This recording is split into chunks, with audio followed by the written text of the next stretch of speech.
ನಮ್ಮ ಉತ್ತರ ಕನ್ನಡದ ಸ್ಪೆಷಲ್ ಚೂಡ ಮಾಡುವ ವಿಧಾನ. ಅದಕ್ಕೆ ಬೇಕಾಗುವ ಸಾಮಗ್ರಿಗಳು: ಎಣ್ಣೆ, ಸಾಸಿವೆ, ಜೀರಿಗೆ, ಅರಿಶಿನ, ಖಾರ, ಉಪ್ಪು, ಶೇಂಗಾ, ಪುಟಾಣಿ, ಕರಿಬೇವು, ಬೆಳ್ಳುಳ್ಳಿ, 2 ಬೌಲ್ ಚುರುಮುರಿ. ಪಾತ್ರೆ ಬಿಸಿ ಮಾಡ್ಕೊಳ್ಳಿ ಇಟ್ಕೊಳ್ಳಿ. 4 ಟೇಬಲ್ ಸ್ಪೂನ್ ಎಣ್ಣೆ ಹಾಕ್ಕೊಳ್ಳಿ.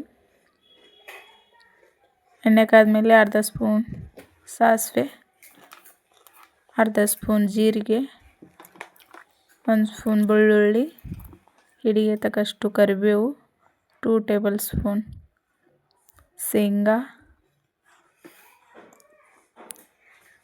2 ಟೇಬಲ್ ಸ್ಪೂನ್ ಪುಟಾಣಿ. ಚೆನ್ನಾಗಿ ಮಿಕ್ಸ್ ಮಾಡ್ಕೊಳ್ಳಿ. ಅರ್ಧ ಸ್ಪೂನ್ ಅರಿಶಿನ, 1 ಸ್ಪೂನ್ ಖಾರ.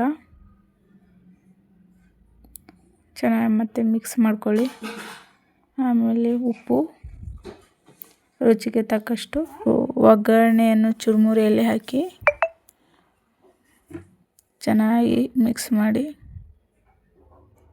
ಬಿಸಿ ಇರುತ್ತೆ ನೋಡ್ಕೊಳ್ಳಿ. ಒಂದು ಸ್ವಲ್ಪ ಕೈಯಿಂದ ಚೆನ್ನಾಗಿ ಮಿಕ್ಸ್ ಮಾಡ್ಕೊಳ್ಳಿ. ಖಾರ ಉಪ್ಪು ಪ್ರತಿಯೊಂದಕ್ಕೂ ಬೇರೆಯಂಗೆ.